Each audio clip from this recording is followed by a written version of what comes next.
Hello, everybody. So this is my great pleasure to open this virtual workshop dedicated to the task group 99, dedicated to the protection of the environment. The title is Considering the Environment when Applying the System of Radiological Protection, Part 1, Broadening the Reference Animals and Plants Approach and the related derived consideration reference levels. Approximately 400 people registered for this workshop today, and so this large number, clearly illustrates the interest of the radiation protection community for the topic of environmental radiation protection. This task group is a joint task group between Committee 1, ICRP Committee 1, and the Committee 4. And so I'm very happy to introduce it in my position of chair of Committee 1. Committee 1, as you know, is in charge of the analyzing and elaborating the radiation protection system on the knowledge of the biological effects and the risk associated to radiation exposure. And so for this task group, C1 provided its expertise for the risk on the non-human species. As I said, that's a joint task group between Committee 1 and Committee 4. And now I'm happy to give the floor to Thierry Schneider, who will say a few words in the name of C4. So Thierry, the floor is yours. Thank you, Dominique, and good morning, good afternoon, or good evening to all of you. This is my pleasure as chair of Committee 4, who is in charge of the application of the system, to briefly explain the origin of the Task Group 99. This task group was set up in 2017 and was established to explore the opportunity for improvement of the environmental radiological protection framework as established in publication 108, dedicated to the famous RAPS, reference animal and plants. And this publication 108, you can find it on the ICRP website. It was published in 2008. In fact, the RAPS was introduced to better assess and manage radiation risk to non-human species in line with a broader environmental risk framework. I will not go into detail, but that was really a step forward for the environmental radiological protection.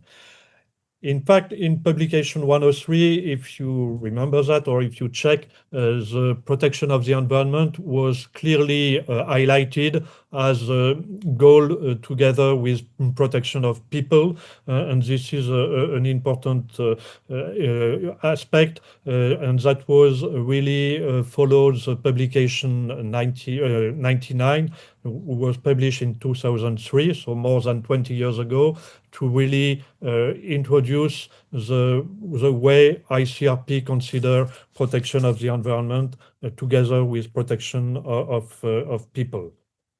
So going back to the preparation of the report, it was done under the leadership of Jacqueline Garnier-Laplace from the French ASNR, which is the Nuclear Safety and Radiological Protection Authority, together with a large number of highly experimented experts. I will not go in detail, from different countries and regions. And I would like to thank all of them for their hard work during all this period.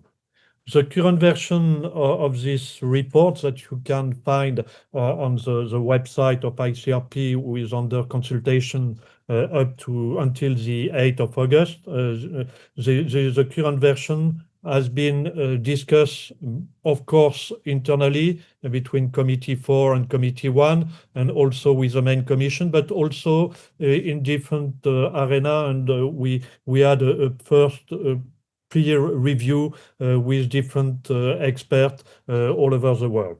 It was also presented in different occasions, notably during the ICRP symposium, but also at IAEA conference or the last presentation was also at the European Radiation Protection Week last year.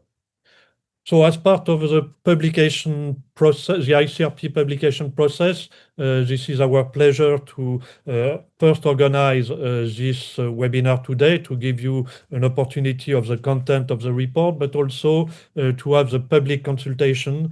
And I ask you to go to the website to get more detail.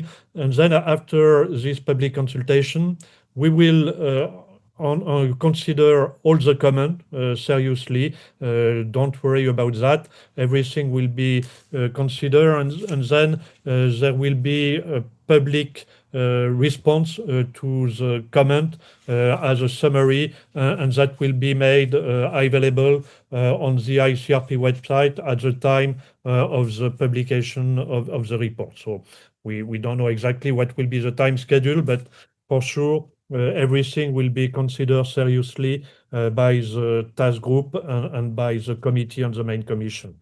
So I will not go too long, but I would like to introduce Carl-Magnus Larsson, who brings a valuable experience for the work of the task group as former member of the ICRP main commission, and also past chair of Committee 5, this Committee 5 was dedicated to protection of the environment. And in 2021, Committee 5 was directly included in the different committee to really embark protection of the environment. So with that, this is my pleasure to give the floor to Carl-Magnus for introducing the different speaker and introducing the work of TG99. Carl-Magnus, you have the floor. Well, first of all, welcome to this webinar, everyone. So good day to you, whatever time zone you're in, and thank you very much, Thierry and Dominique, for this introduction. So I'm going to talk a little bit about why this report matters now, but I'm also going to make a little review, if you like, on how we arrived to the point where we are now.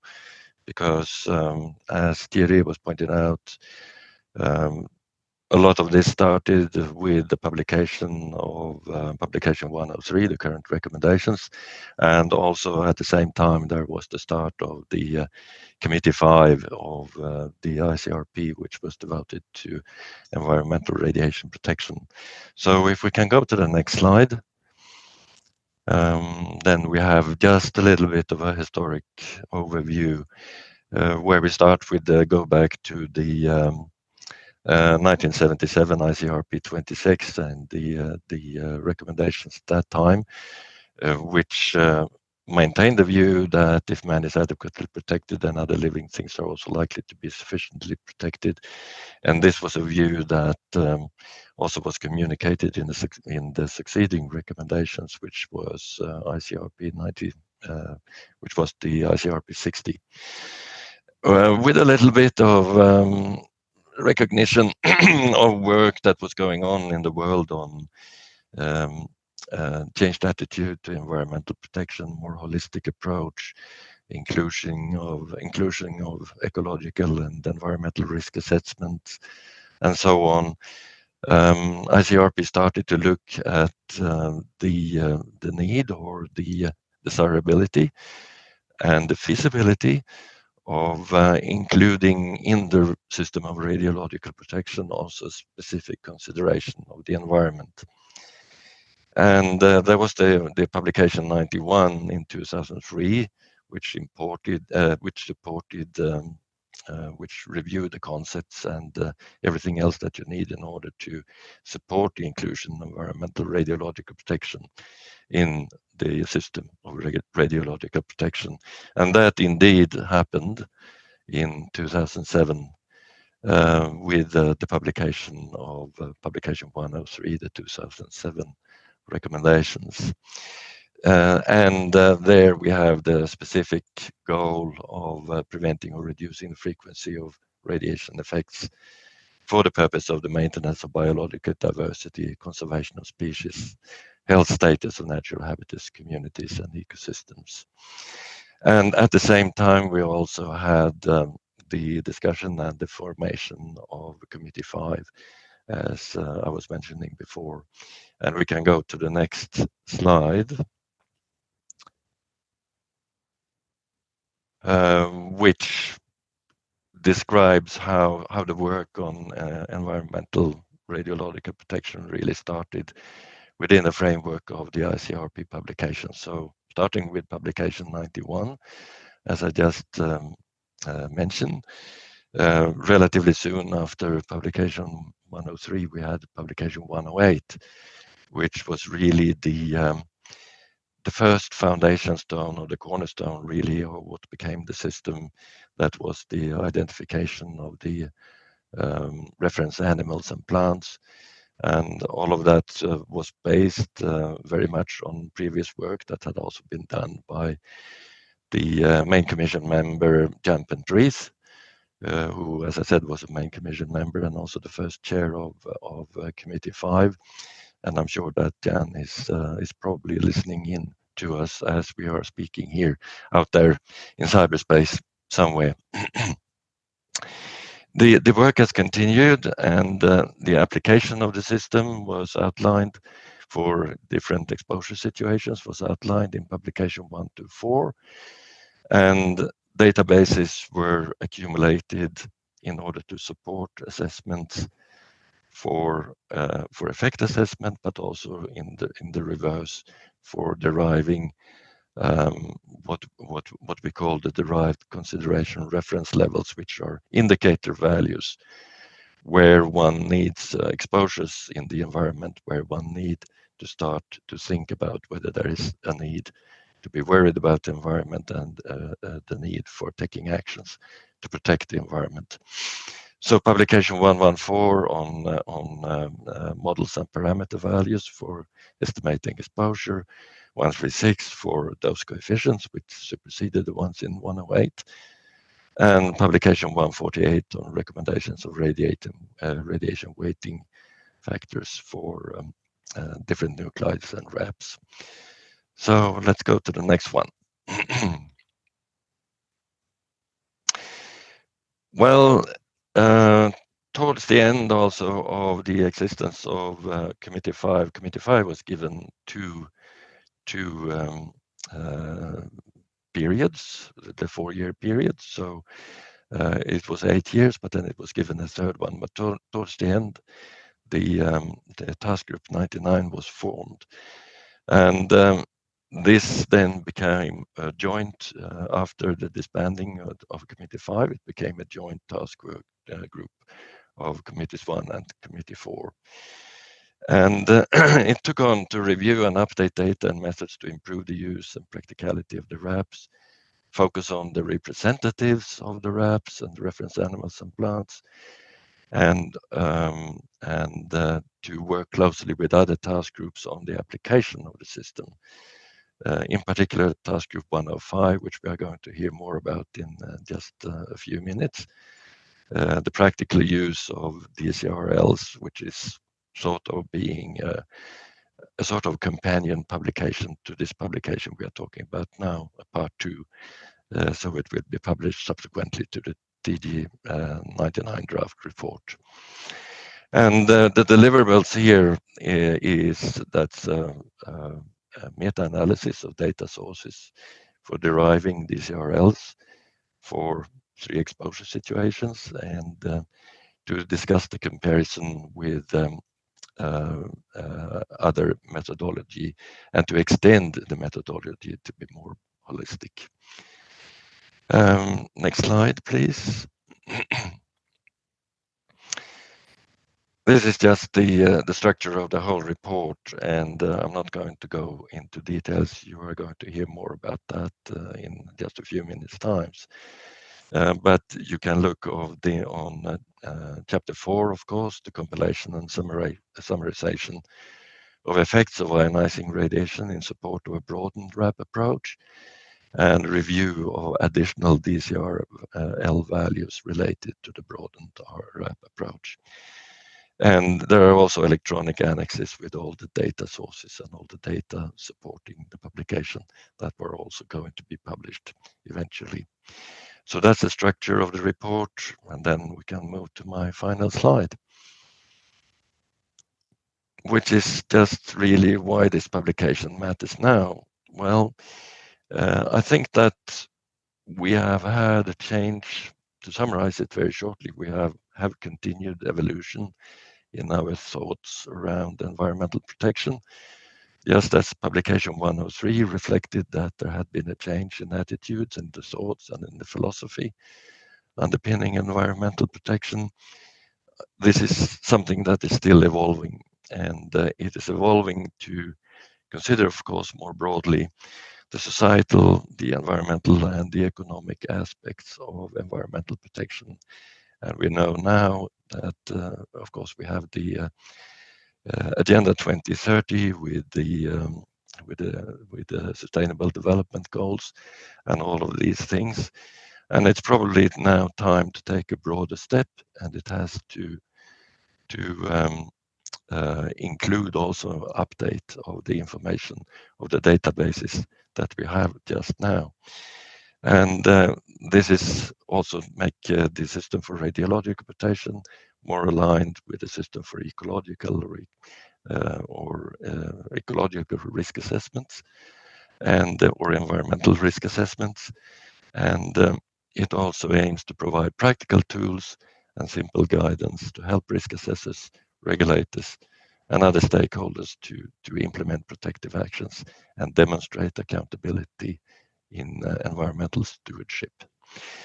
So I think that this is what I wanted to say by ways of introduction. We will now move on with the meat of this presentation, of this webinar. And it's my pleasure now to hand over to Jacqueline Garnier-Laplace, who is going to introduce the subject to you, how new derived consideration reference levels were derived, why and how they are useful. I think that many of you, or most of you, already know Jacqueline, but Jacqueline is currently with the French Authority for Nuclear Safety and Radiation Protection, where she also coordinates the European Partnership on Radiological Protection Research, the Pianoforte. And with that, Jacqueline, over to you. Yes, thank you, Carl-Magnus, for your introductive words. And good morning, good afternoon, everyone. And thank you for joining today's session. As Carl-Magnus mentioned, I have had the privilege of chairing Task Group 99 from the start. And since 2022, I have chaired this role with Christelle when we decided to reframe our work on environmental radiological protection benchmarks. And before I begin, I would like to warmly thank all Task Group 99 members for their entire dedication to our work. And on behalf of our group, I also want to pay tribute to Nick Beresford from the UK Centre for Ecology and Hydrology, who contributed until his passing 2 years ago. Certainly, his legacy continues through this work. So today, I will explain the rationale for developing additional derived consideration reference levels, the so-called in brief DCRLs, which are key benchmark for environmental impact assessment. I will walk you through the updated science, our new methodology, and how this DCRL can complement existing ones to strengthen environmental protection. Next slide, yeah. In my talk, I will cover section 3 and section 4 of the report. Section 3 outlines the RAP approach. It will be a kind of a memory refresher. And section 4 is a core section of the report. It presents data on radiation effects in non-human species, introducing the two models we have developed, and shows how these models help define DCRL across taxonomic groups. And there will be also one slide dedicated to the comparison of those new values, additional values, with those that was published in publication 108. which are the current DCRLs. And before handing over to Christelle, who will expand on the supporting information we have been provided with this report and who will cover also section 5, I will briefly give you some user-oriented points, which are also a bit more developed in the concluding remarks, so section 6. Next slide. So as I said, before diving into the new developments, it's important to briefly refresh our memory on the current RAP approach as set out in ICRP publication 108.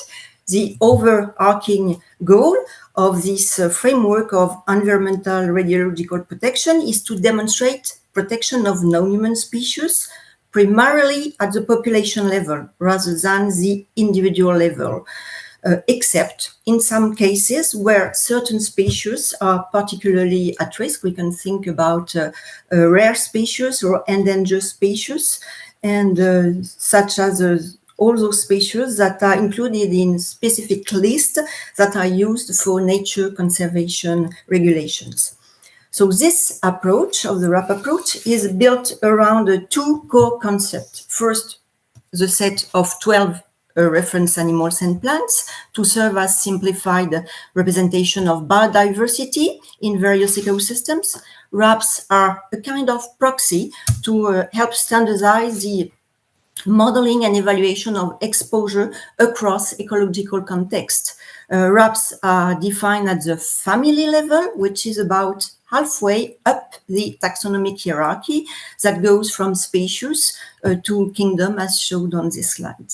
The second core concept is the derived consideration reference level, or DCRLs, which are dose rate bands expressed either in milligray per day in the initial publication and in some others in microgray per hour. These represent ranges where some deleterious effects might be expected.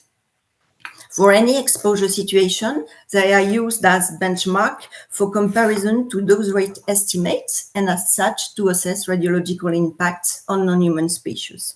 The figure on the right shows the DCRL for the 12 RAPs. Therefore, at the family level, as you can see, they vary significantly over 3 orders of magnitude, from the most radiosensitive on the left side to the least radiosensitive organisms on the right side. It is also worth noting at that point that the original DCRL were based on literature available up to around 2006. And as the slide footnote reminds us, updates were expected as new data emerged. And actually, this is what TG99 took on, that kind of challenge, revisiting these benchmarks using a broader and more up-to-date scientific and methodological foundation. So with this in mind, we can now turn all together to what's new. So next slide. What does broadening the RAP approach mean? It involves extending beyond the 12 original RAPs, like, as you know, duck, trout, deer, and so on, to also include taxonomic levels, such as classes and phyla, and even broader group, like bird, fish, and so on. So this is done by pooling and statistically analyzing comparable effects data across species within the same taxonomic group. Actually, this helps capture variation in radiosensitivity within a group. So it allows also to consider species with limited or no effects data by inferring their radiosensitivity from summaries done at the level of the class, phylum, or even broader group to which this species belongs. On the right side on this slide, you will see a table extracted from our report. This table listing RAPs by class of phylum on the left side, then their scientific name, and then any related RAPs at the family level. So you will note that some groups, like insects or shrubs and dicots, don't have RAPs family equivalents, highlighting the benefit of a more flexible taxonomic-based approach. This is also true for classes of filler that are not listed here in the first column. I'm thinking about amphibians, for example, or reptiles, or algae, and others. Next slide, please. Now let's dive into the methodology for treating effects data.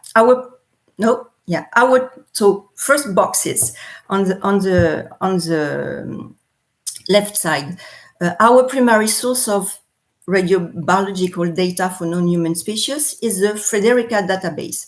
From there, we extracted and curated extensive empirical data on radiation effects across many species, covering both acute and chronic exposures, various doses and dose rates, and biological endpoints relevant for population demography of species. For each quality assessed dataset or experimental test in the middle box, we systematically reconstructed the dose or the dose rate effects relationships to estimate comparable radiotoxicity values for each species and biological endpoints. For example, here, we use the log logistic dose rate response curve fitted to the set of chronic observed data on a given species and a given biological endpoint. And from this, we estimated the so-called EDR10, which is the dose rate causing a 10% change in the observed effects compared to a control. This value is used for chronic exposure and represents a kind of threshold between no effects and the onset of significant effects. Similarly, for acute exposure data and acute effects, we estimated this time the ED50, the dose causing a 50% effect. Actually, these reference points, 10% for chronic and 50% for acute, are standard, commonly used to assess chemical toxicity across species and endpoints. Next, at the bottom of the middle box, the acute to chronic transformation of radiation effects, or ACTR model. This one was developed to convert observed acute radiotoxicity data, specifically ED50, into predicted chronic radiotoxicity data in the form of predicted EDR10. Using this model allowed us to significantly expand the available data on chronic radiation effects, which are much less documented than acute one, and by estimating EDR10 even for species where only acute data were available. And in the third box, this is the final step where all the chronic EDR10 data, whether observed or predicted thanks to the ACTR models, were grouped by taxonomic levels, such as classes, phyla, or broader group, as were acute ED50 data. And then we apply the endpoint sensitivity distribution model, or ESD, to these groups, providing a comprehensive overview of radiosensitivity variation within taxonomic groups, on one end for chronic effects and on the other end for acute effects. So in short, the ESD model quantifies radiosensitivity variation across endpoints and species within each taxonomic group. And ultimately, it supports, or it can support, the derivation of the DCRLs. Next. Next slide, please. Okay. This slide shows an endpoint sensitivity distribution illustrated for mammals and the chronic exposure. The symbols on the curves represent EDR10. Blue circles are observed data, and black squares are prediction from the ACTR model. So the light green zone in the middle there marks the range of representing the DCRL re-derived for mammals with this publication.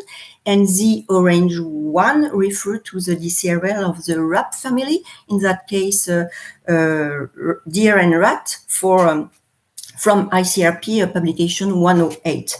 And the curves reads like this. For any dose rate on the x-axis, the y-axis shows the percentage of population-relevant endpoints like mortality, reproduction, or morbidity that exhibit over a 10% effect. Essentially, it reflects the probability of deleterious effects.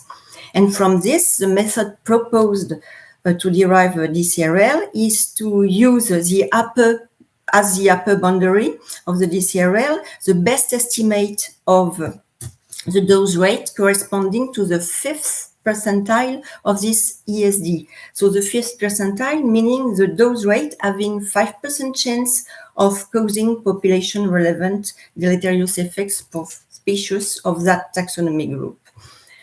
For the lower boundary, let's divide that dose rate by an extrapolation factor, or EF, which accounts for data quality and confidence in extrapolating radiosensitivity across the group. And finally, this EF is a multi-criteria factor. The different criteria are listed in this table. They will be developed more in depth by Christelle.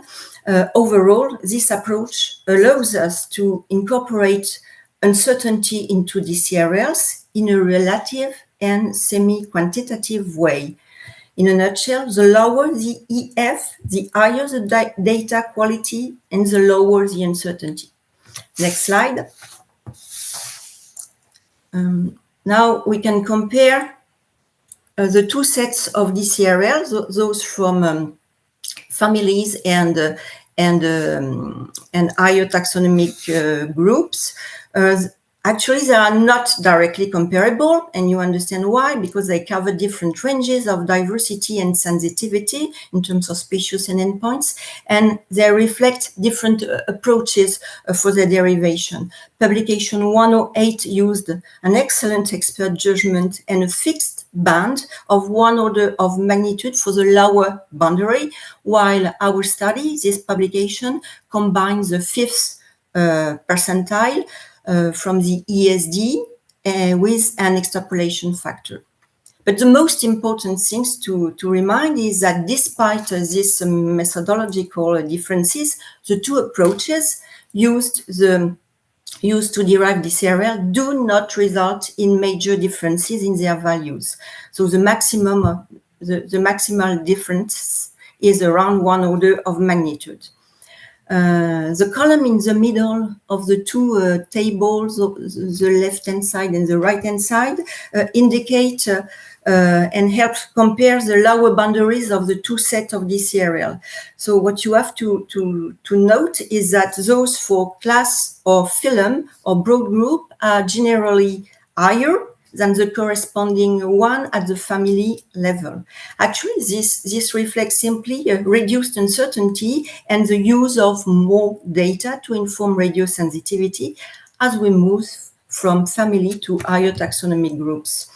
There are obviously exceptions as listed in this orange rectangle for the reference B, crab, and Rome, the lower boundary of the DCRL class of phylum or broad group of invertebrates are this time lower, also by almost 1 order of magnitude, than those of the corresponding rat family. So this is because of the paucity or lack of data available to inform the DCRL family estimation. Once again, more effects data combined with the statistical analysis proposed in our study reduces uncertainty in the DCRL class of phylum or broad group. Next slide.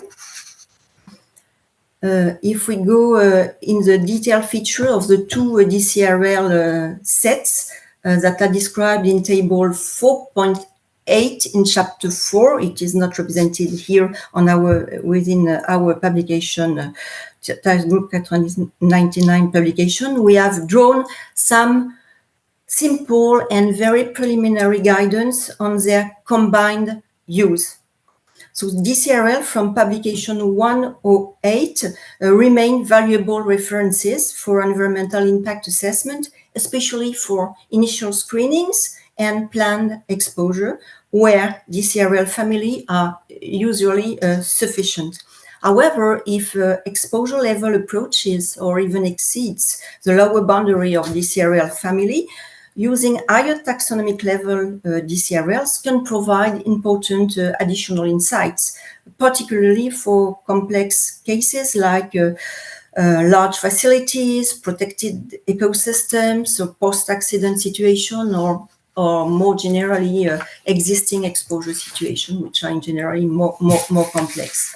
Such higher taxonomic DCRLs allow assessors to carefully consider the underlying effects data and uncertainties when selected which values to apply. Moreover, this approach supports deriving site-specific DCRL by using effects data specific to the assessment case, and assessor may have this kind of data specific to an ecosystem or specific to a given species or community. This is also possible with this method to adopt a tailored level of protection. The level of protection is represented by the percentile of the ESD used as the boundary, the upper boundary of the DCRL, and this could be potentially adjusted through a stakeholder consultation where a dialogue is needed on complex cases.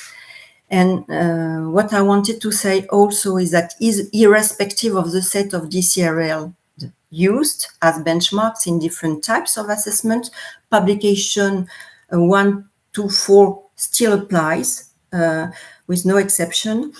What's more, in our work are the acute ESD per class phylum or broad group that could be useful retrospectively to support dialogue with stakeholders on any ecological impact that may have occurred during the early stage of an emergency. In conclusion, with the next slide, which is the last one, as promised, a few user-oriented concluding points. There is reasonable confidence in the current RAP family and associated DCRL as reflected in their use in international guidance, especially for planned exposure situations.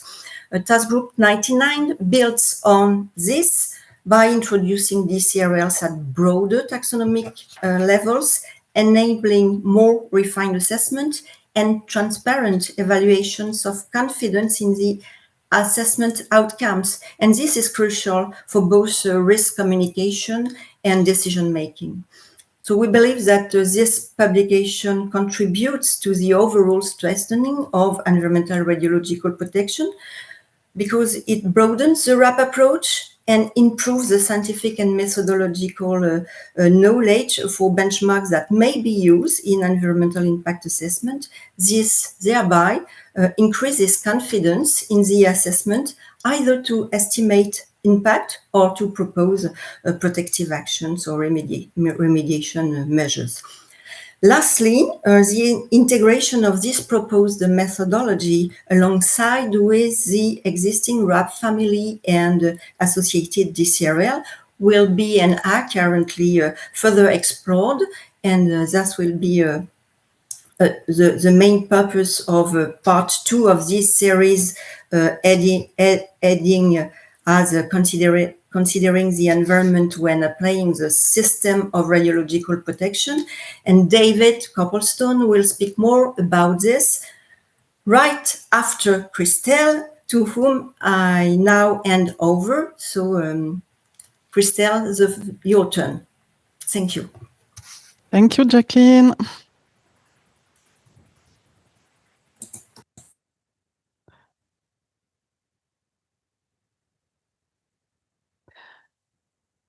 So good afternoon or good morning to everybody. So today I'm going to present you how the new derived consideration reference levels compare with other data. And my talk will be divided in two parts. The first one is focused on a detailed description of data underlying DCRL derivation. And the second part will be devoted to a description of how other lab or field data not initially used for DCRL derivation compare with new and former DCRL. Next slide, please. So let's begin with the primary source of radiobiological data. So as said by Jacqueline, the radiobiological data come from the most recent update of the Frederica database, and namely the version 2010. For those who might not be familiar with this database, it's a compilation of raw biological effects data with a corresponding dose or dose rates extracted from the scientific literature. These datasets were obtained for a range of non-human species following exposure to ionizing radiation. It must be underlined also that this version of Frederica database contains papers used for the ICRP publication 108, which proposed the DCRL at the family level. Frederica database contains more than 1,500 references with 26,000 data entries. These references deal mainly with acute exposure that represent about 2/3 of references. Also, there are primarily external gamma irradiation data and more laboratories and field or control field studies. Next slide. So I'm going to give a brief description of the data and also of the electronic annexes that we provide with the report.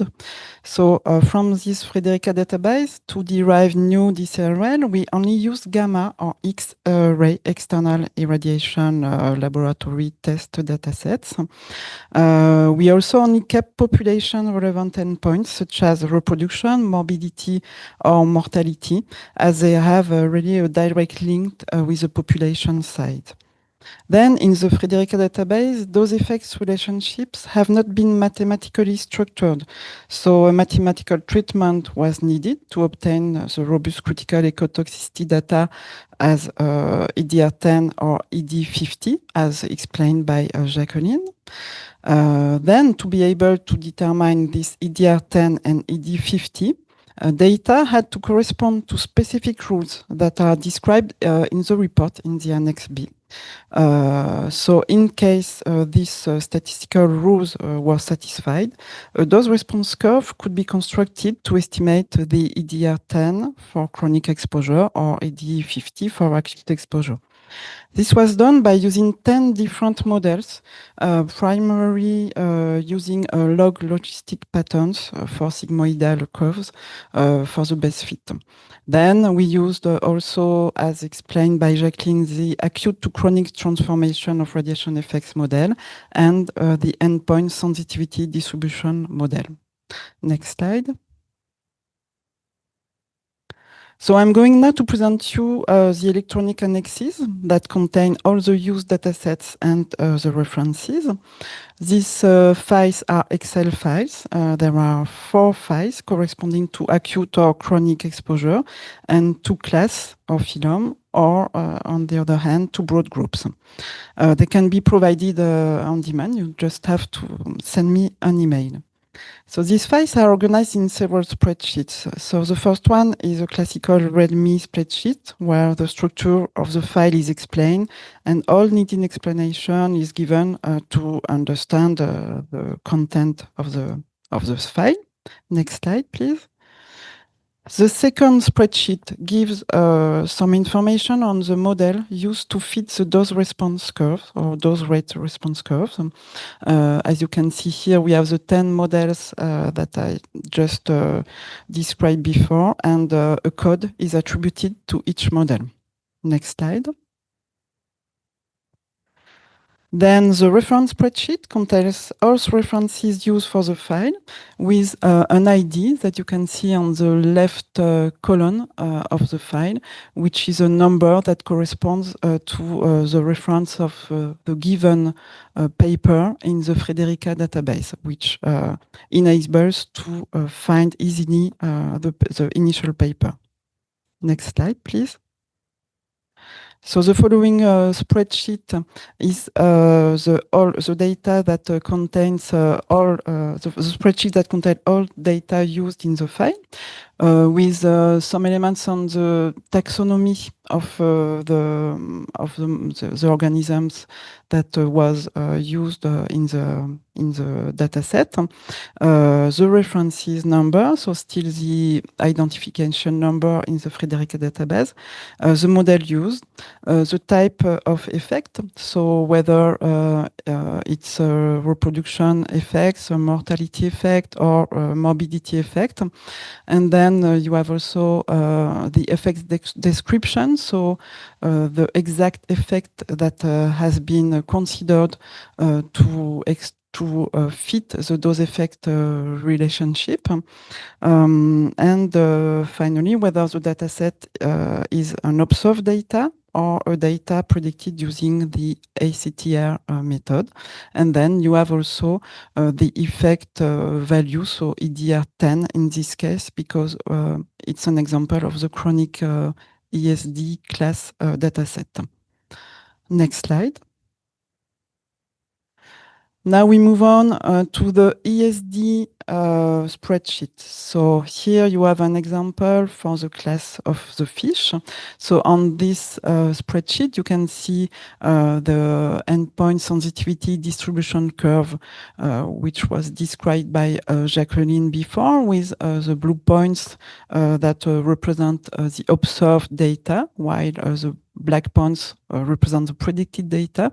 And you also have the percentiles that are used for DCRL derivation. So on this spreadsheet, you have also the data that have been used to build the ESD curve and the different parameters of the statistics of the ESD. So I'm not going into detail for this spreadsheet because I will explain later how these data were obtained, and I will describe the tool that is available to do that. Next slide, please. So the following spreadsheet in this class is the abstract spreadsheet. So it summarizes the main features of the dataset for the considered class. Next click, please.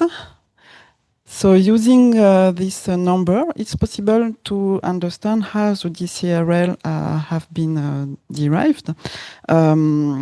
First, the fifth percentile of the ESD curve is listed here in the column D. You see a number which corresponds to the fish, for the fish, to the fifth percentile. So on the right-hand side of the slide, you have the table 4.3 of the report. And you can see that for the fish, the fifth percentile has a value of 207. So this is the upper boundary of the DCRL. And then, which is rounded to the next number, to the closest number. And so to obtain the lower range, the lower boundary of the DCRL range, we divide this fifth percentile value by an extrapolation factor. So this extrapolation factor is obtained using a combination of different criteria. And if we go now to the left part of the slide, you have the table 4.1, which describes in detail how this extrapolation factor is calculated. So the goal of this extrapolation factor is to take into account the uncertainty linked to the quality of the dataset. So there are 5 criteria. And if we take the example of the low uncertainty column, you see that the lower the uncertainty, the highest total number of data. the highest proportion of observed data in the dataset, highest proportion of reproductive endpoints, which are quite important at the population size level, the highest number of observed data below the 5th percentile, and the highest number of species.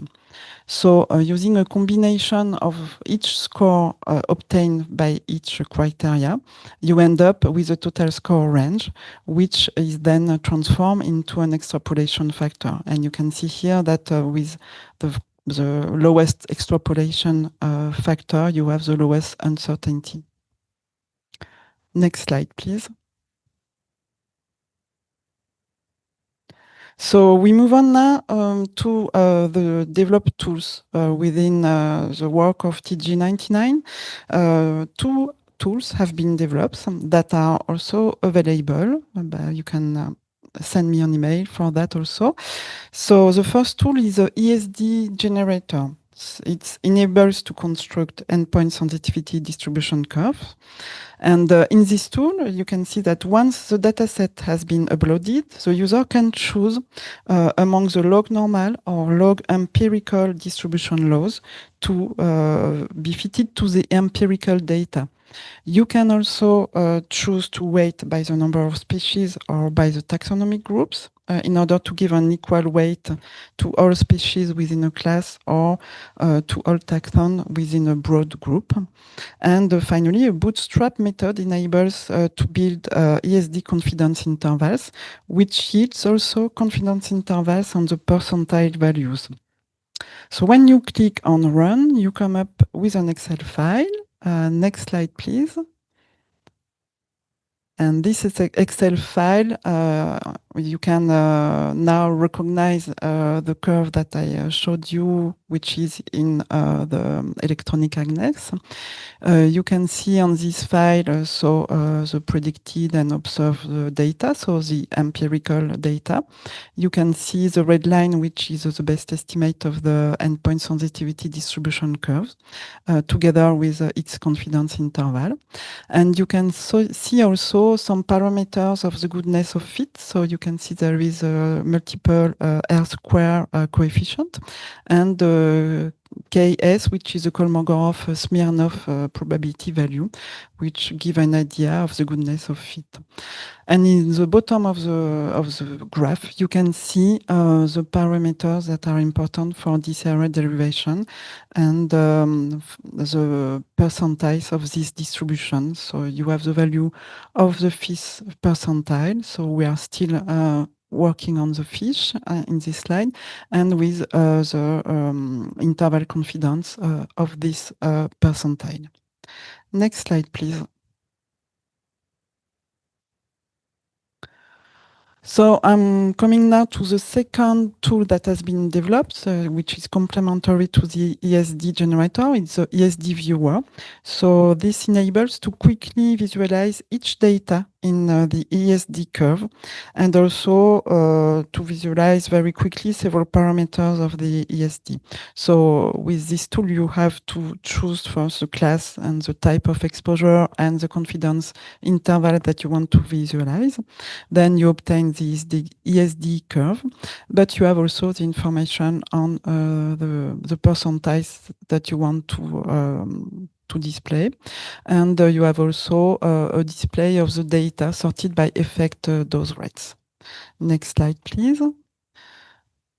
Another important functionality of the ESD viewer is that if you point on one symbol of the ESD curve, you immediately have a summary of the corresponding data, and with several details. So here on the left-hand side, you can click on the observed data. You have the value, so the EDR10 of this example, which is 3.7 thousand microgray per hour with the percentile 63.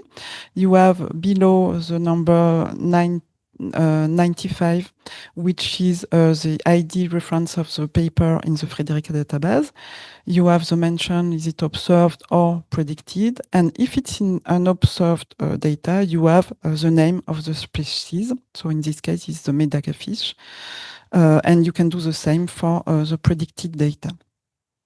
So it allows to really have a very good, these two tools allows to first have, using the ESD generator, you can yourself generate a new ESD if you are interested, if you have new data, if you want to refine an analysis. So you can enter your EDR10 data and build an ESD curve. And then using the ESD viewer, you can really go quickly to understand or have details on the data that have been used to construct the ESD. Next slide, please.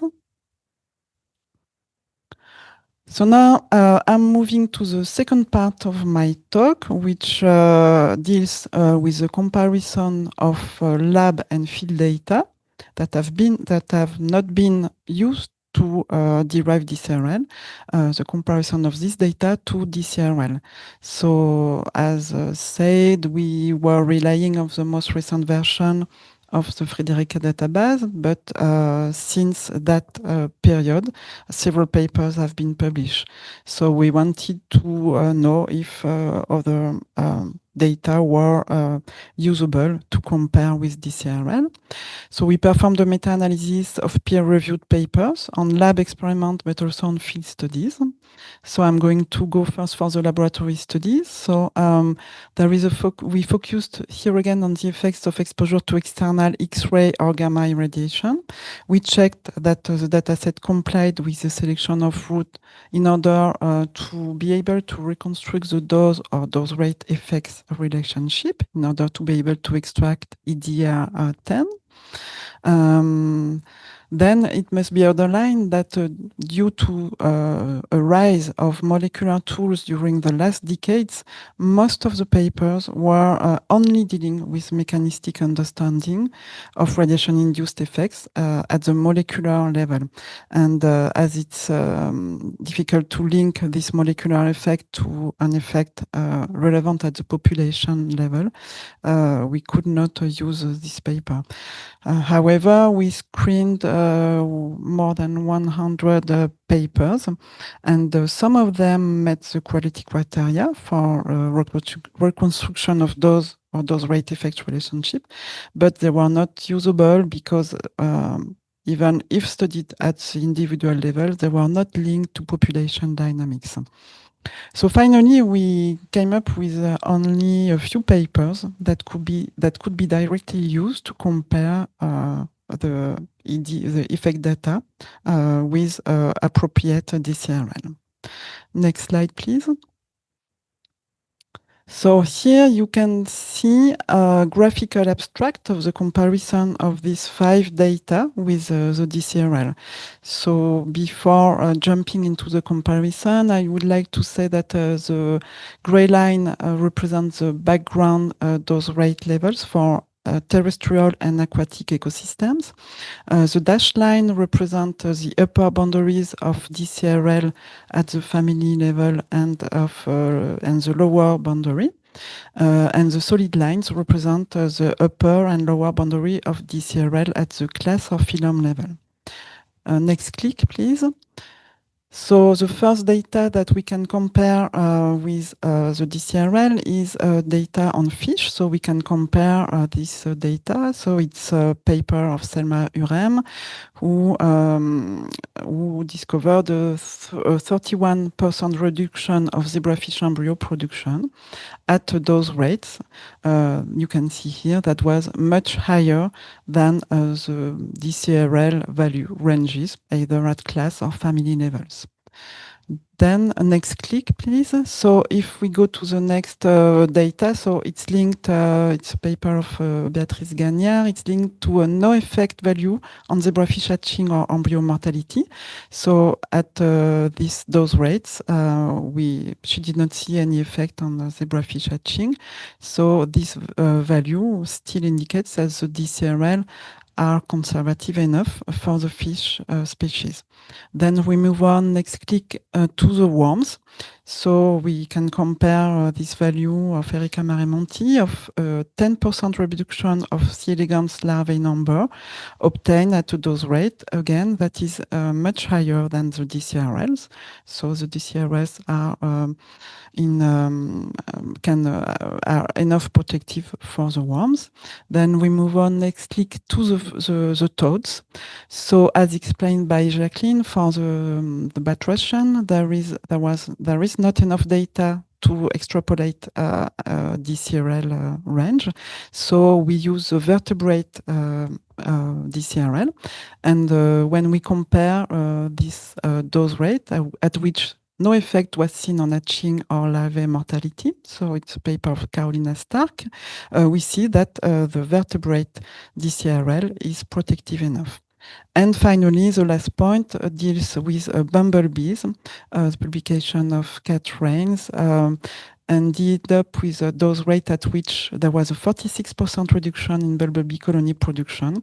And this dose rate falls into the DCRL class of phylum for invertebrates, because here again, there is no DCRL at the B level because there was not enough data. So we rely on the invertebrate DCRL. It can be also observed that this value falls a little below the value of DCRL for B, the DCRL family, which indicates that it would be a little too high for this data. Next slide, please. So it's here only a wrap-up of just what I've said. So the recent lab studies show that most of effect values are well above the DCRL class of phylum, and they do not substantively challenge them. However, for bumblebee, the effect value falls within the corresponding range for invertebrates, and that in support this conservative range that seems to be a little lower than the range given for B at the DCRL family level. Then the same work was done for the field studies with the meta-analysis, but finally it's very difficult to use this data to compare to DCRL for the same reason as for the lab data, because mostly molecular endpoints have been used to shed light on toxicity mechanisms or as early warning biomarkers of adverse effects in the field. And in addition, there are several confounding factors, for example, in dosimetry assessment. There are also indirect effects and multiple exposure. Next slide, please. So to conclude, we address some research needs also in our report. So there are needs of new research in order to better address some uncertainty sources. So I spoke about dose assessment for the field, but also the impact of the life stages and of transgenerational effects is very important. And this heritable effect is something that is studied at the moment in the task group 1-to-1 of ICRP. As said before, more studies are also needed. First, at the level of individual responses. So we have seen that there are some classes where we are really lacking information on effects of ionizing radiation at the individual level. We have seen that for frogs and for bees, for example. And also more studies are needed to try to take advantage of the literature that have been published on the molecular changes and to understand how these changes can be linked to effects at higher levels of organization. And towards this, the application of the adverse outcome pathway is a promising tool, and it helps to identify gaps of knowledge by organizing the scientific data, but not only, because it's also a good tool to link toxic pathways at the subcellular level to a macroscopic endpoint such as reproduction. And with that, I have finished. So I thank you for your attention, and I am passing on the floor to David Copplestone from Stirling University, who is the co-chair of TG105. Okay, thanks very much, Christelle. And hi, everyone. Just wait for the slides to come up. But I'm going to talk to you about how we can use the DCRLs in practice a little bit. Thanks, Kelsey. So the work I'm going to talk to you about is kind of taking on the mantle of what TG99 has done and moving it into the sphere where we can start to talk about how we actually apply the DCRLs in practice. And we're considering this work within the context of the task group 105. The co-members of task group 105 are listed on the screen there. And I'm grateful to their help in putting this presentation together and thinking about some of the problems that we're facing when we're thinking about how to use these DCRLs in practice. And I think it's worth mentioning at this point as well that really what we're starting to do now is apply this in practice. And so this is about when we're doing assessments, how do we actually use these benchmarks in practice? So if we can move on, Kelsey, please.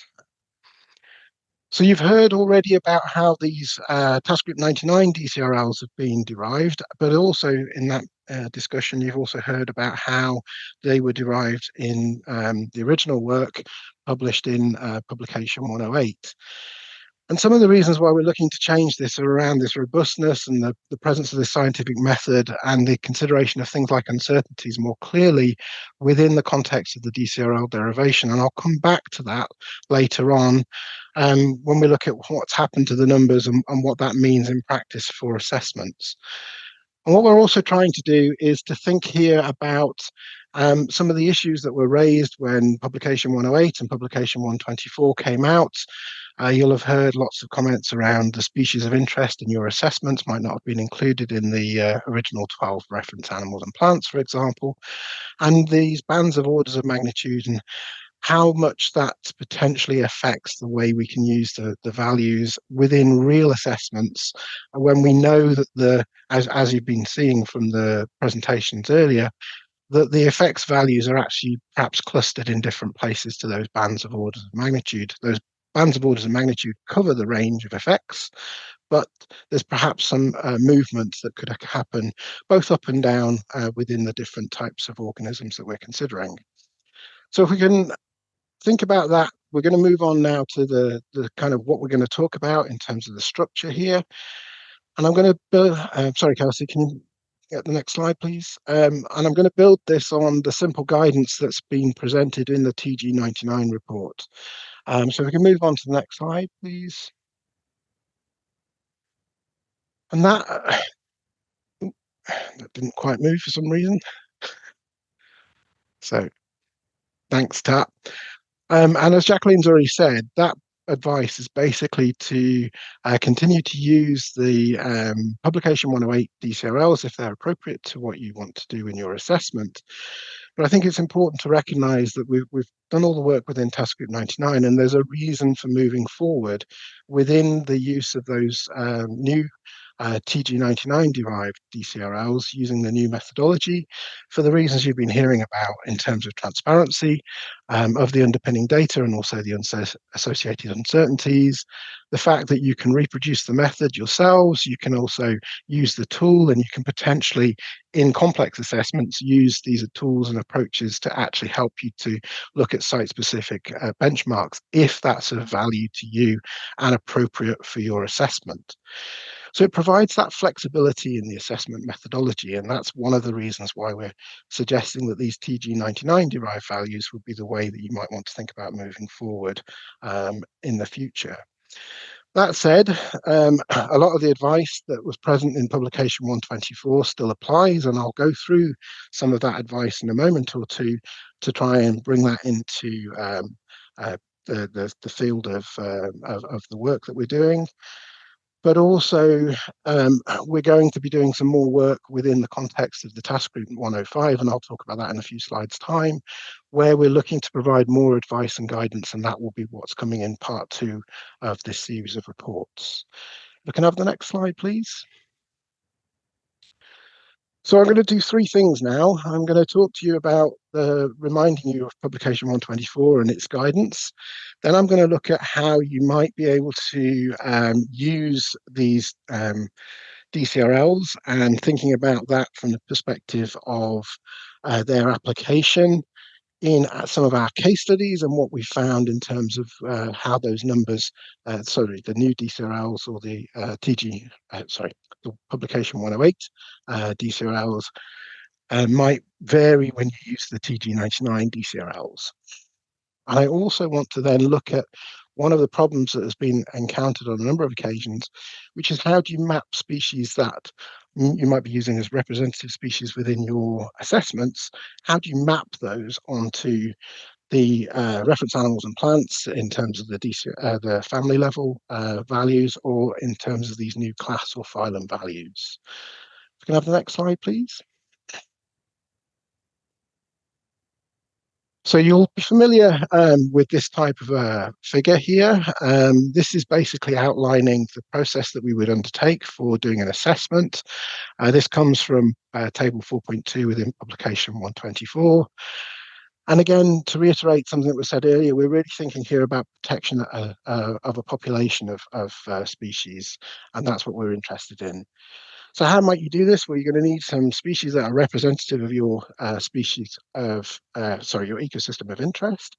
They may be the RAPs themselves, the reference animal and plants, or they may be species that you've identified for your own assessment purposes. We're going to look at the different biological parameters that might come into play here. They might include things like mortality, morbidity, reproductive success, for example. And then we're going to use the DCRLs to actually help us to understand the relationship between the dose from the to the organisms and the effects that may then occur. And so we need to be mindful of that when we're trying to think about how we apply this in practice. And that derived consideration reference level, as a reminder, is as currently listed within publication 124, it's a band in which we might consider there to be deleterious effects which would be of concern or start to be of concern. And so it gives us a point of reference where we know that there may be some forms of effects starting to occur. And so if we move on to the next slide, please, we can start thinking about this under the different exposure situations. And this is the plan, if you like, for a planned exposure situation. So bearing in mind that definition that I've just given you, if the DCRL is the area where we think we're going to start to see deleterious effects occurring, it would make sense for a planned exposure situation where we're going to deliberately release radioactivity into the environment for us not to want to be inside that DCRL band in the first instance. So the idea here is that you will be looking to use the bottom of the DCRL band as a kind of marker. Doesn't mean you can't go into the DCRL band in your own assessments, but you'd be looking at it as a marker to give you an idea of where you might start to potentially start to see deleterious effects on individuals, for example. And this, I think, just to mention at this point, is where some of the potential issues around the use of the band of one order of magnitude can come into a problem, because we might be considering a number of different sources here. And if that's the case, obviously you're looking at a cumulative assessment. In many of the assessments that I've been involved in, for example, they are perhaps at a mouth of an estuary, receiving inputs from several different sources, maybe hospitals, a nuclear facility, etc., upstream from that site. And so you've got these multiple sources coming in, and so you need to be making sure that those protected species on that protected site are protected across all of the DCRL bands. And that potentially can give rise to problems. So we need to be making sure that these bands are positioned in the right place against the effects literature. And I think that's what Jacqueline and Christelle have shown that the new DCRLs potentially put forward for us. If I can move on to the next slide, please. So in this case, we're looking at what might happen for an existing exposure situation. And in this case, what we might be able to do is understand where the dose assessments are for our assessments of the existing exposure situation. So we might have a site, we might know that the exposure is actually, for our organisms of interest, is actually above the DCRL. And this allows you to then start thinking about the types of protective actions you might want to consider taking. Now, this isn't going to be done in isolation. This will be done in a multi-criteria assessment. And again, I'll come back to that shortly. But here you'd be looking to try and see if you can improve the situation for the organisms of interest, if by making protective actions, you actually can help drive down the radiological dose to the organisms as well. But there are many other factors which need to come into consideration at this point that you need to also consider. And that's part of what we'll be doing in terms of providing additional guidance. Next slide, please. And finally, then, in terms of the third exposure situation, we're looking here at accidental or emergency situations. And again, this is not about trying to do anything about the environment at the time of an incident, but it's about being able to communicate what might actually happen under these types of situations when they're occurring. It's not long before people will start asking questions about what might happen to the environment, etc. So by understanding where you are in relation to the DCRL and the effects information more generally, you can start to make comments around what might be happening to the biota of interest and so on. And so these are the kind of three exposure situations and the information in publication 124. If I move on to the next slide, please. I'm going to talk about the work that we're doing within task group 105, which is very much focused on that application of the approach here. And what we're doing within the task group is using case studies to help us to test things like the DCRLs that have been proposed within task group 99's work, but also to think about what we can learn from past scenarios and situations, and how can we provide updated guidance and advice on the practical application for doing assessments and using the DCRLs to help people to decide whether their systems need protective actions or whether there's sufficient protection already in place, etc. And this comes back to things like those complex environmental assessments that Jacqueline was mentioning earlier, where you might need to start thinking about both the protection of people and the environment. I go back to the existing exposure situations, for example, where you might be needing to make decisions and optimize your radiological protection, both for humans and for wildlife, but also bringing into account other factors. They may be environmental, they may be cultural, they may be financial, etc., that might play into that decision-making approach. And what we're looking to do here is to help to consider what might be useful in terms of monitoring data, understanding those uncertainties in that assessment, with the ultimate aim of making sure that when we make any changes, any protective actions, that we're actually doing more good than harm to that environment. And that leads us on to the DCRLs that have been have put forward both within publication 108 and task group 99.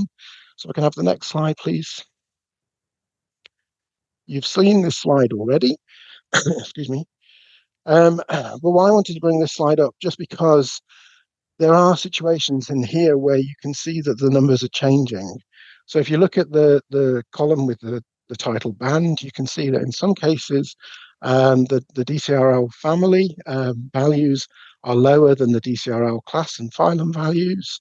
And in some cases, they're higher, they swap over.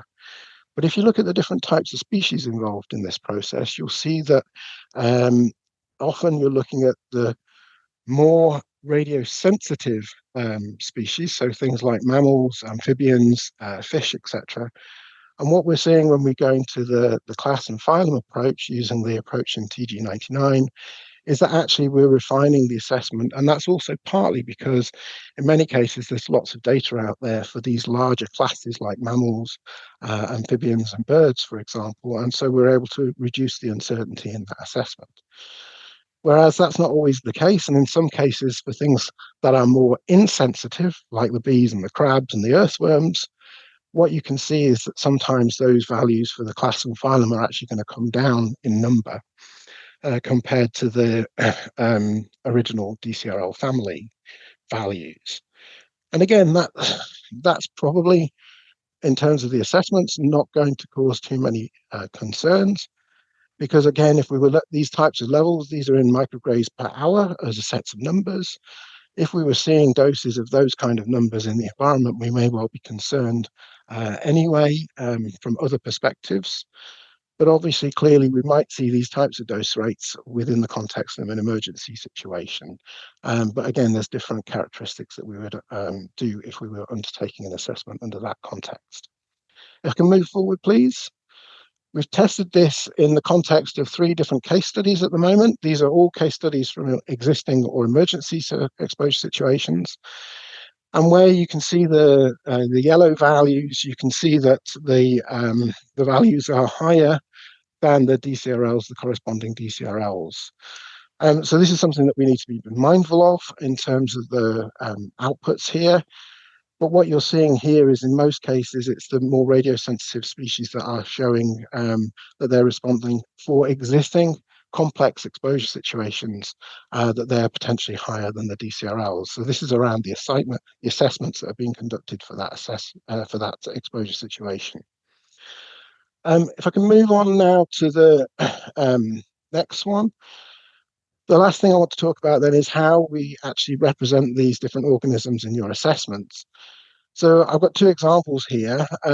Now, clearly, as I said earlier, you can use the wraps in that approach, but you can also think about how we might do this for different types of organisms. So I'm going to do 2 quick examples. The first is a mammal. It's something like a fox, a small carnivorous mammal, for example. If we move on to the next slide, please. You can see here that you can apply both the deer and rat value from the DCRL family, or you could apply the values from the mammalian group.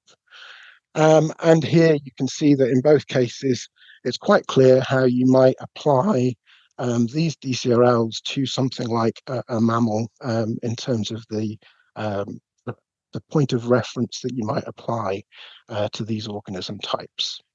If we can have the next slide. When we come to thinking about something like the reptile, though, or a turtle in this case, what we're finding here is that as a reptile group member, there's nothing in the list of either the rat family or the rat class or phylum that would actually be appropriate here at this point.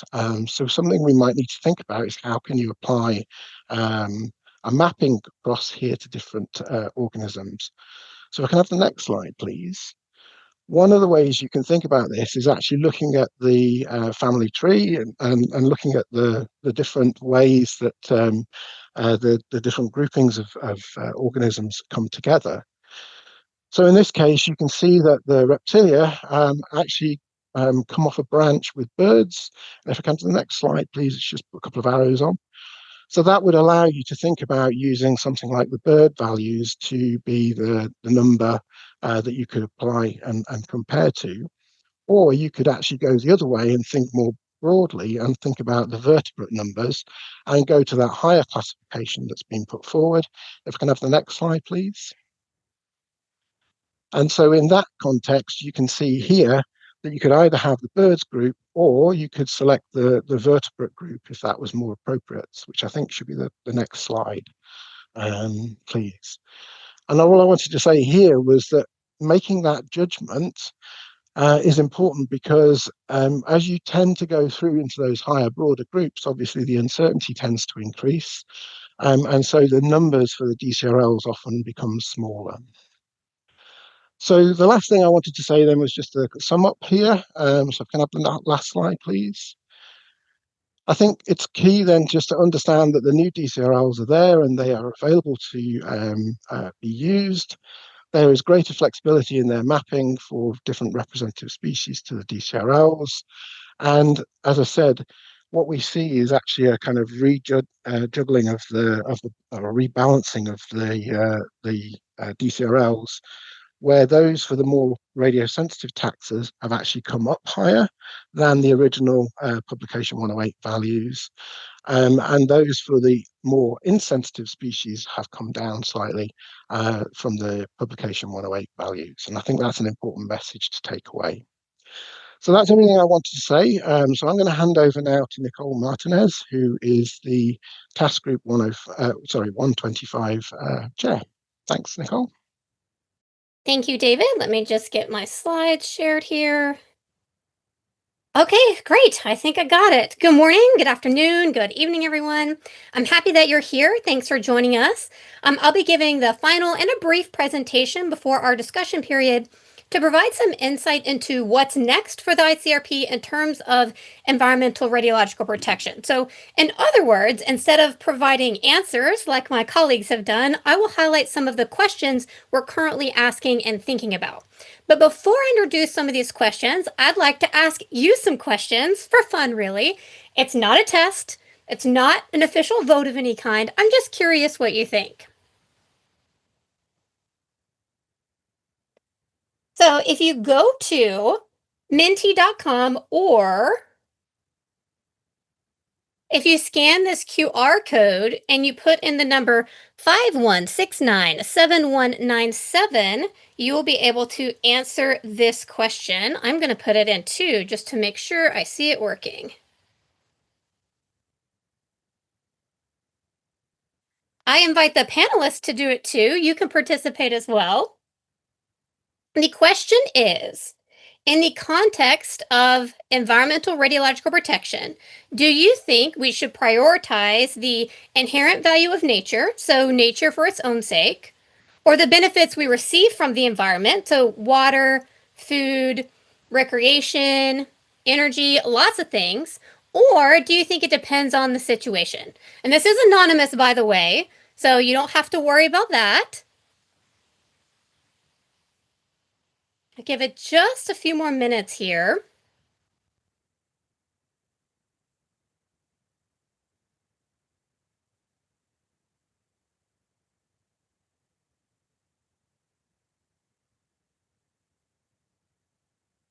We have 75 in, 67 responses, and keep it open because there's one more question after this.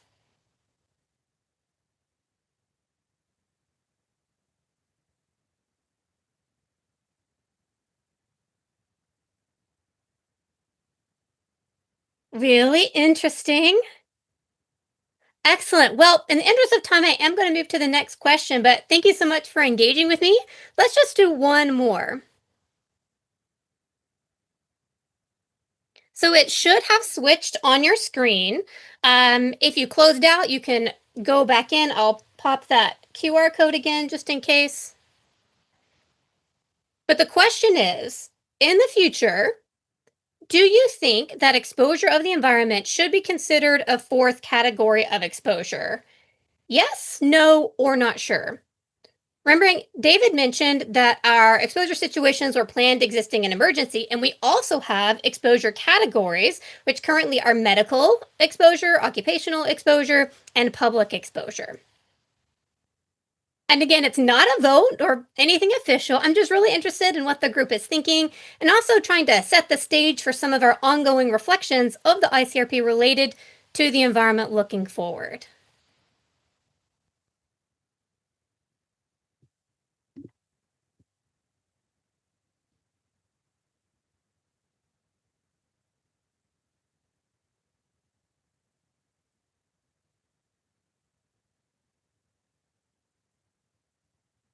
So we have some in each of these answers, but largely we have a yes, we do think. That's very interesting. Again, thank you so much for your participation, and I'll move forward with my presentation now. But as you might guess, this question I just posed to you is a question that we're currently considering in the ICRP as well. In Task Group 127, specifically, they are thinking about exposure situations and categories of exposure. Now, that's broader, right? That's not just the environment, but one of the questions underneath that is, should the environment be considered a fourth category of exposure? But in that, we also, if we say yes, then we need to explore how that category should be defined. Carl-Magnus mentioned this in his presentation, but currently our environmental radiological protection is protecting animals in their natural environment. The population level, as Jacqueline mentioned, we're interested in maintenance of biodiversity, conservation of species, and health and status of natural habitats, communities, and ecosystems. So this is very clearly exposure in the natural environment. And then when we started looking at critically reflecting on if the recommendations were fit for purpose as we move towards the next general recommendations, the main commission published a paper on fit for purpose, looking at this and many other things, but they conclude that this approach may not be sufficient when considering ecosystems that are created and managed by people for purposes of delivering goods, services, and cultural value for human populations. So now you kind of see the motivation for my first question as well, right? So why and what specifically are we protecting in the environment? So there's this bigger kind of maybe philosophical question, what should we be protecting and why, that we want to answer as we're trying to answer, should the environment be a fourth category of exposure? And if so, how we should define it.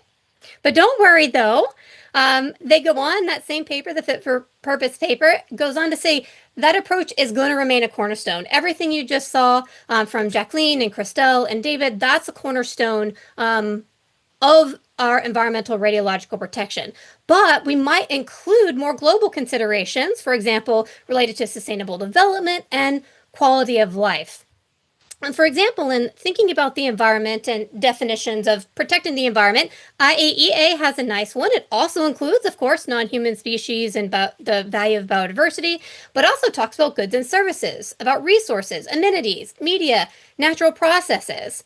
So if we consider the environment more broadly, we also need to consider what our appropriate protection endpoints are. If we're going to protect against it, we need to know, we need to have a practical consideration of that as well. And that's not clearly articulated currently in our current recommendations.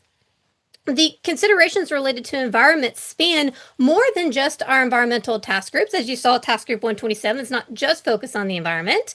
It spans multiple task groups. We also have, as David mentioned, I'm chair of task group 125 related to ecosystem services that is focused on the environment, but looking at a more human-centered approach. Again, not at all a replacement.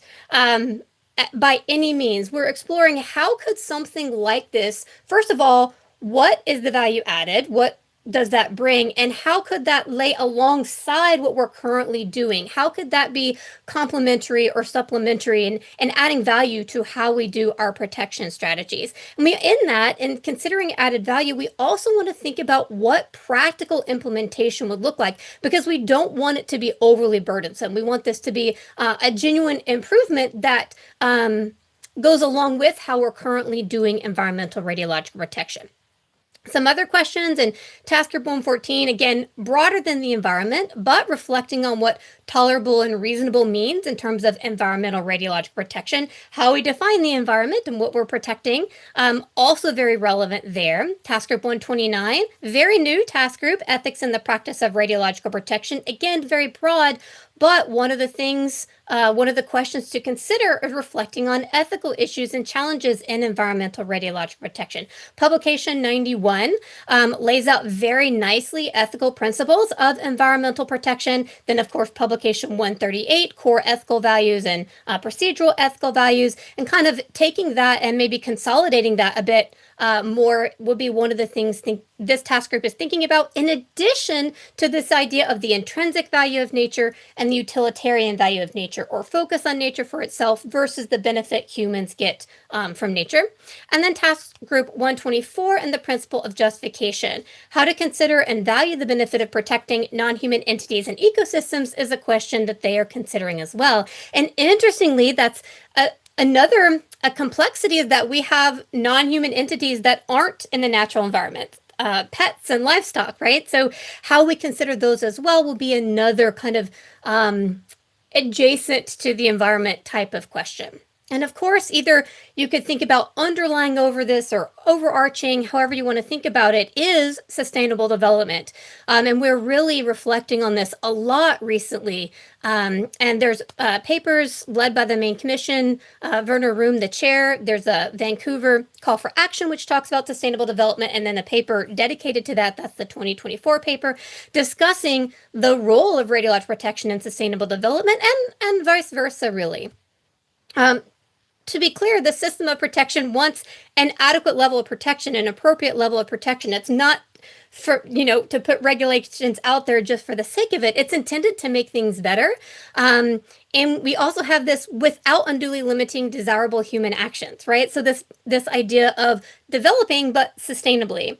And then in the editorial in Publication 108, it talks about the importance of sustainable development. So this isn't new per se, but really the explicit and dedicated focus is something that we're very interested in. And I just wanted to highlight a couple of these. Obviously, the Sustainable Development Goals are interrelated, and there's more than just these three that are relevant for us. But just to highlight, for example, the promotion of well-being. Our quality of life and our well-being is inextricably linked to the quality of our environment. There's that give and take there. So the environment is really connected to our well-being. And we also see the specific environmental goals related to terrestrial and aquatic ecosystems and the conservation and sustainable use of those. So this is another important consideration that we are reflecting on. And I'll leave you with this. This is a nice summary that originally Jacqueline put together to highlight the potential evolution and benefits of our approach to environmental radiological protection. The vision is continuous improvement of the framework through periodic review, stakeholder engagement, and integration of up-to-date science with a goal of staying fit for purpose and ensuring effective protection. And I'm not going to go through all that in the interest of time, but you can see the rationale, the guiding principles, and benefits so that you can kind of have this for your information. And with that, thank you so much, and I will turn it over to Carl-Magnus to lead us in a panel discussion. And also welcome my colleagues back to the stage.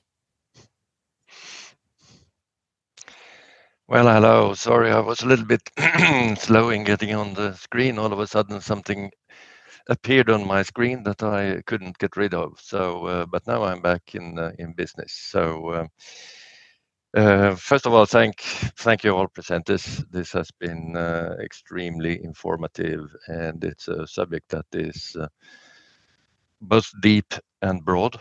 So I think that we have had now quite a bit of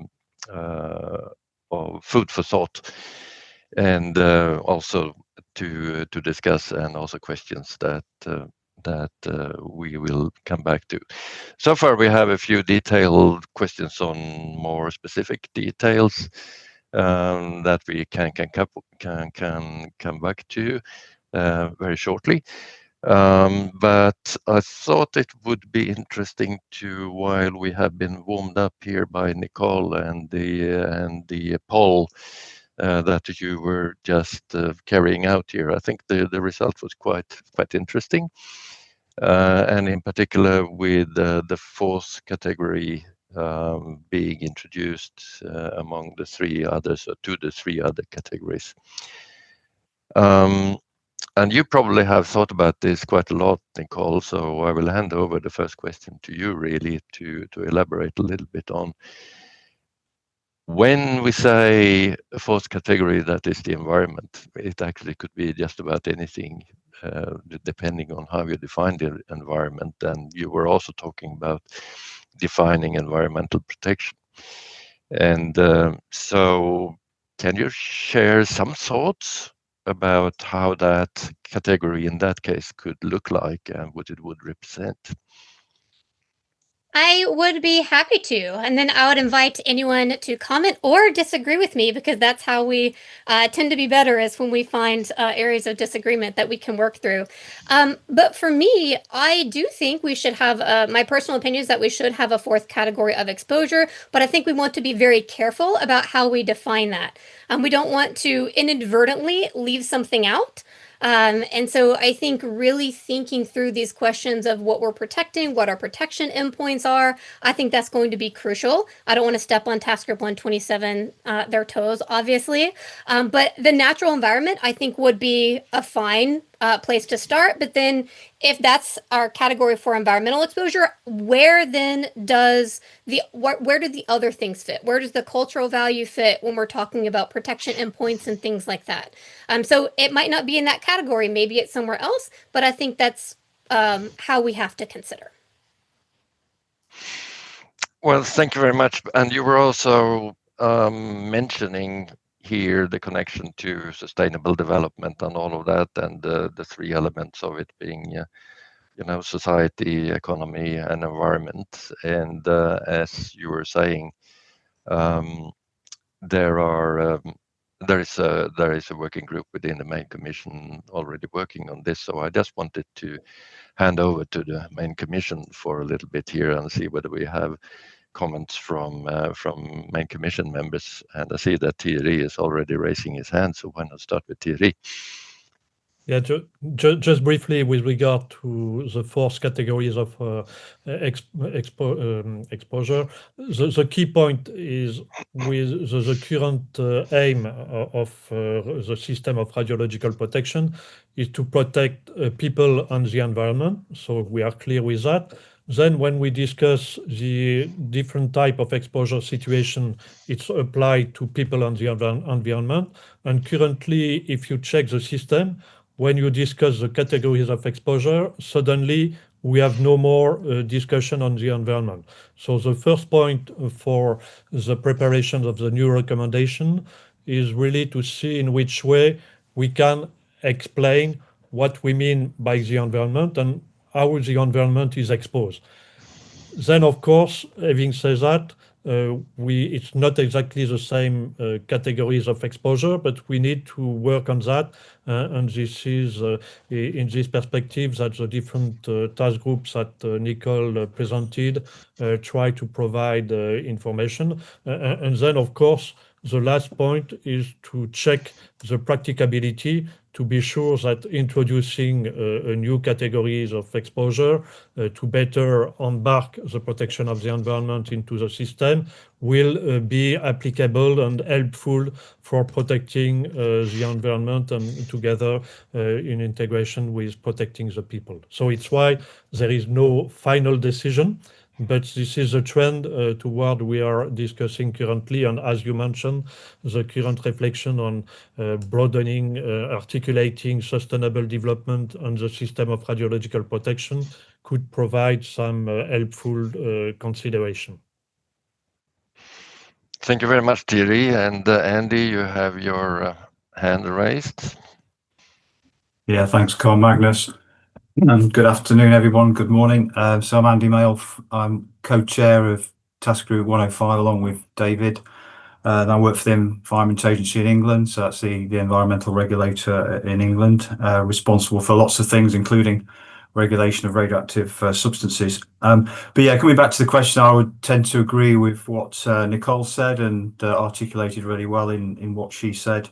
I think what we're talking about here effectively is protection of things other than humans. I think we all recognise that humans' health is not the only thing that needs protecting for a number of reasons. One is that the health of the environment does obviously have an impact on human health as well. So you've got that link which Nicole referred to as well. So, and the other point I'd make is that in effect we already do consider the environment in radiological protection, as Thierry has alluded to. It's one of the objectives of radiological protection. So that's not new. We've already established that. So the question for me is really what benefits would having a fourth category actually bring? Would it actually change our practice of how we do things or not? Would it what would the actual benefits be?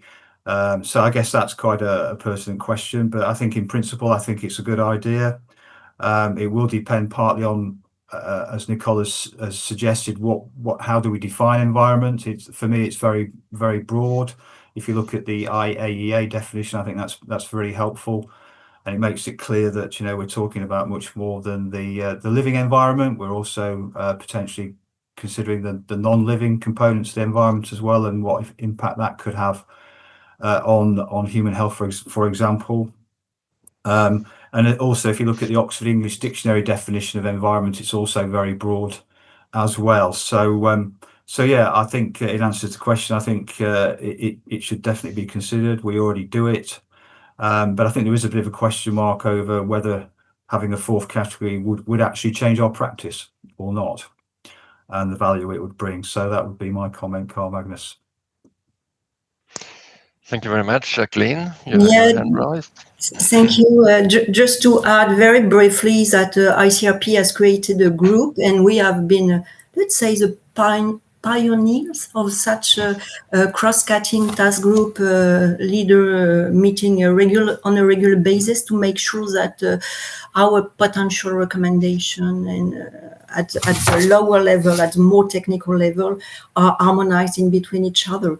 And I'd like to remind that a sentence that Werner always pronounce when he explains the process towards a new set of general recommendation. He is speaking about building blocks, and building blocks are now those that dealing directly or indirectly on protection of the environment are working together. Some of them are starting to deliver a bit more advanced guidance and or recommendation, but be sure that we need to more dialogue in between the different outcomes from each of those building blocks to finalize a general recommendation that will be practical and not embarking more complexity than needed, I would say. Thank you.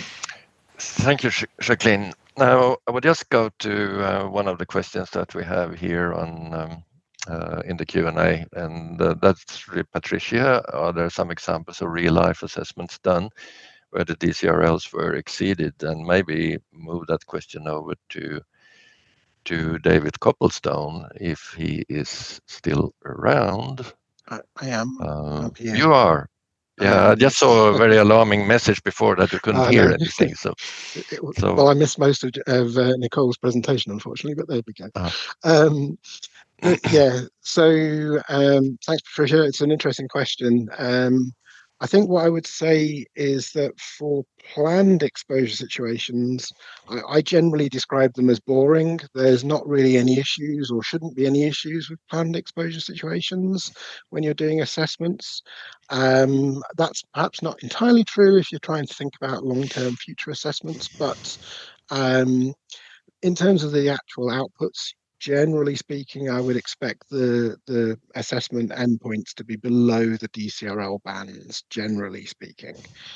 However, that's not the same situation when you look at existing exposure situations. There are cases where you will find doses to organisms that exceed the DCRLs. Then you have to start considering what that means in terms of protective actions, what you might do, what you might consider, and the kind of other factors that come into play there, as I mentioned earlier, things like the exposure to people and so on. And so I think what you do would then be different, but there are certainly cases documented.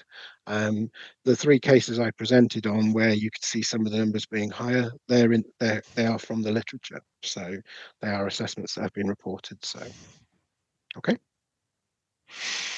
And maybe this is also going in the direction of another question which is anonymous, that says, does the ICRP give guidance on the application of DCRLs in situations related to the introduction of non-human biota onto a site or nearby, as may occur during a partial delicensing of a site from biodiversity net gain initiatives? And I assume that this would fit in with the application in an existing exposure situation, or is that a good way of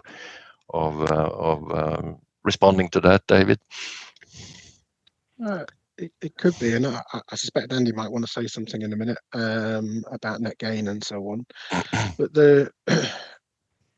I think there's a number of points here. I think we have to be a little bit careful about how far ICRP themselves will actually say, do this, this, and this in terms of these situations, because they're all going to be case specific. But I do think that if you think about the ethical principles and so on of radiological protection, that's all about trying to do more good than harm, and to improve biodiversity has got to be a good thing, etc. So I think there will be we will be able to say something about an assessment and when you're looking to improve that situation. But in terms of net gain, I don't know, Andy, if you wanted to say anything about that, because you'll be more familiar than that than myself. Yeah, just coming off mute. Yeah, no, it's a good question, and to my knowledge, the ICRP has not given any guidance on that type of situation yet. But it's exactly the sort of thing that TG105 should be considering. So, as we develop part 2 of this report, the next stage, they're the type of questions that we'll be considering. So, biodiversity net gain is a tool that's being used in the UK at the moment, where infrastructure development projects are required by law to demonstrate a biodiversity net gain from their project, and there's various ways of doing that. It's not easy to demonstrate, but it is a concept that's creeping more into regulatory and land use planning legislation now. So therefore it is something that TG105 will be considering. But it's a good question. Thank you. Right, thank you. So there's also a mention here that goes a little bit in the same or in the direction of are we marching on a little bit too far here? I have the feeling that ICRP is marching very far ahead. From my experience, the impact of radiation practices on the health of people and environment is very small indeed. And it follows another one: is there a danger we needlessly limit the important practices like nuclear energy and nuclear medicine? Well, I would probably myself consider that we are not, with the system of radiological protection, we are not chasing effects. We are actually working on radiological protection. We're working on protection. And to not be able to demonstrate environmental protection for a practice that could otherwise be justified would be just as detrimental as if the practice had detriment. So it's really a question of avoiding that kind of situation as well, where potentially justified and very highly motivated activities cannot go ahead because we haven't been able to demonstrate that the environment is protected. So I think that one should look at it from that perspective as well. Jonathan Treats had jumped in, and he just corrects us and saying that the representative organism arises from publication 108 and not from 124. So thank you, Jan, for, as I said in my introduction, one of the founding fathers of the whole RAP concept. One thing that was floating around in the Q&A is a little bit about the Frederica, and did you want to have a brief comment on this first, Andy, or? No, can I just come back to the question that you addressed, Carl-Magnus, about is LRCRP racing ahead? I think I would very much agree with what you said, Carl-Magnus, but I would probably also add that I see radiological protection as having an enabling role in society. So it's not there to block things. It's there to help, as Carl-Magnus has alluded to. And so as kind of in relation to that, one of the things that we're considering very carefully in task group 124, which is the one that's looking at the justification principle, you know, we need to make sure that environmental benefits of technologies are well represented and well recognized and assessed in that balance of doing more good than harm. So the obvious examples are of course low carbon energy, nuclear energy, for example, and there are others as well. So ICRP has an important role to play in that enabling of the beneficial uses of technologies. That's what I would add. Thank you, Carl-Magnus. Thank you, Andy. I was going to just ask a question about Frederica database, because obviously a lot of the material that we have seen here presented today is information derived from the Frederica and posted in the Frederica database. Jacqueline and Christelle, I think it would be interesting if you could just inform everyone that is on board here what the stewardship is of the database right now. How can new information be entered? Is it growing? And all of these things, because obviously this is something that a lot of what here rely on that database and the quality of the data that goes into it. So maybe Jacqueline, Christelle, well, I see your hand, Jacqueline. I just would like to give the floor to the father of Frederica, and the father of Frederica is David, so he will be much more reliable in what he's going to say. We have been simple user. Yeah, Carl-Magnus might have frozen, but yeah, I can say something. So we go to David. Okay, yeah. Thanks. We do have a problem with the site at the moment, because, as some of you may be aware, the site was designed to work with Internet Explorer, and Internet Explorer was withdrawn a long time ago by Microsoft. Unfortunately, I'm not an expert. I've been reading the code and trying to make the relevant changes, but I haven't managed to make the relevant changes to make it work with other browsers. But what we have managed to do recently, that I'm very grateful to Boris, who looks after Erica. He has made a change within the Erica tool, and you can now use the full functionality of the Frederica database through tier 3 in the Erica tool. So you can add data, you can put data in, which would then go through a QC process, which would then be accepted into the database and so on. You can also communicate with ourselves, Jacqueline, Christelle, anybody else, about entering data into the Frederica database and so on.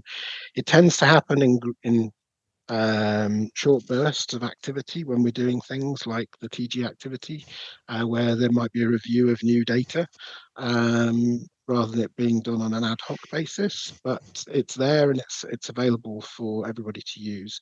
And just to add one last thing, there is a long-term solution that's being planned for Frederica and the other wildlife transfer database as well, that's underway, and so watch this space. But there is a longer-term plan for the long-term survival of those databases. So, David, if someone out there come up to you and say, I got this fantastic data, what can I do with it? Can I enter it? And what do I do? Yep, we can provide advice on that. And there's a few of us that are familiar with the database and who could help to facilitate that process. And by all means, we're always looking for data to be entered, etc. So go for it. Talk to us. So.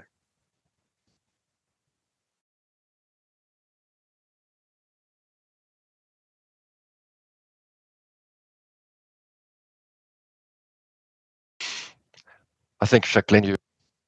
Yeah, just to complement to what David said, similarly to the Frederica database, our plan is also to archive all the primary data we have been using and treated, and the tools we have been developing close to the Erica tool on the same website, so that it's important for the sustainability of what has been done and the maintenance of the tools. And by the way, during the consultation period, do not hesitate to ask, and Christelle will send you all the Excel file at the moment, but also the tool to generate endpoint sensitivity distribution and play with it.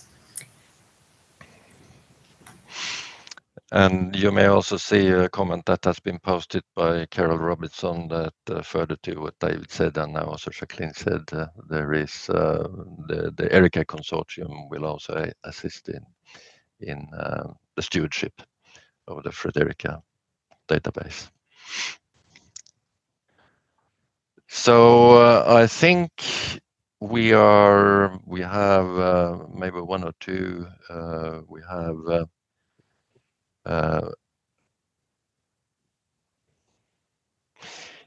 we have here a suggestion or a question. Would you recommend a joint use of current existing regulations for human and DCRL before planning the introduction of radioactivity in the environment to say that situation is globally safe, or would that be too much conservative? Well, that is a good question, isn't it?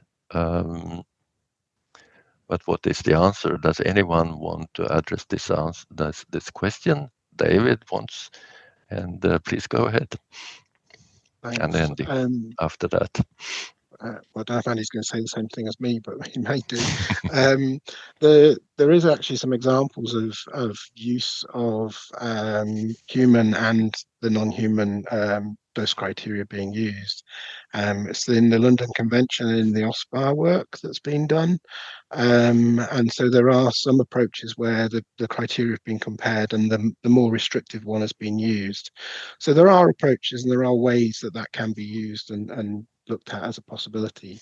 I think it's how you decide to set that up which is more tricky, but there's certainly methods out there that could be used to do that. Andy, over to you. Yeah, so just to build on what David said, yeah, that's London Convention, and also the OSPAR Convention also has a very, very similar methodology. But also in addition to that, the regulators around the world, including in England, before any new planned discharges or disposals are made, there is a requirement to carry out a prospective assessment of impact on humans and non-humans. And quite often it's the humans that the human assessment that's the more restrictive one, generally speaking. But we always need to check that is the case, and there is a requirement to do a non-human dose assessment as well. So yeah, and IAEA guidance GSG10, I think, sort of explains all this as well. So that's what I would add. Thank you. All right, and I think it's pretty common, of course, that you have to make an environmental assessment in all connection to all these major projects and so on. The question is whether how coordinated they are and how they interface. And I think that there is probably still work that one can be doing there, but and that would be very interesting to discuss. But that would be a discussion for another time, I'm afraid, because we have reached the destination, which is really the end of this webinar. And I would like to thank all the presenters. I would like to thank everyone who joined the webinar. I don't know how many they were, but we had 400 registrations, and I think that the normal turnout is at least 50%. So we would have ended up somewhere like that, I think. I'm sure that Kelsey knows more about that and will tell us in due course. If there are leftover questions and there's a little bit of activity still going on, we will make sure that they are being answered. Kelsey will take care of that in one way that I can't explain. But I'm sure that Kelsey can explain that. And with all those thanks, I would just like to ask Kelsey, who is present there in the background, whether there is anything more that we should say and do before we thank everyone again, or is this the end of it? Yeah, no, this is the end. We did have at one point just over 210 live participants, which is great. Again, to Carl-Magnus's point, thank you very much to the presenters and panelists for today. Again, the report is available for comment. Somebody can remind me of the date, but it is on icrp.org, which is also where the recording of today will be, hopefully within a week or so, will be available for your review. Also, just a friendly reminder that ICRP 2025 is happening later this year in October in Abu Dhabi, and several of the speakers that were here today will be there in person. So if that's something of interest, you can also find that on our events page on icrp.org. And thank you for everyone who purchased a paid ticket to be here today. It allows us to pay for all of these platform fees and continue to deliver these workshops and webinars that have become quite popular and quite useful. So yes, thank you to everyone who did that. All right, thank you very much, Kelsey, and and thank you also for the work that you and Charlotte have been doing behind the scenes. So all of this has been great. Thank you once again, everyone, all participants, all presenters, everyone who contributed to this webinar, and we will close it now. So thank you very much, all of you, and see you shortly, I'm sure.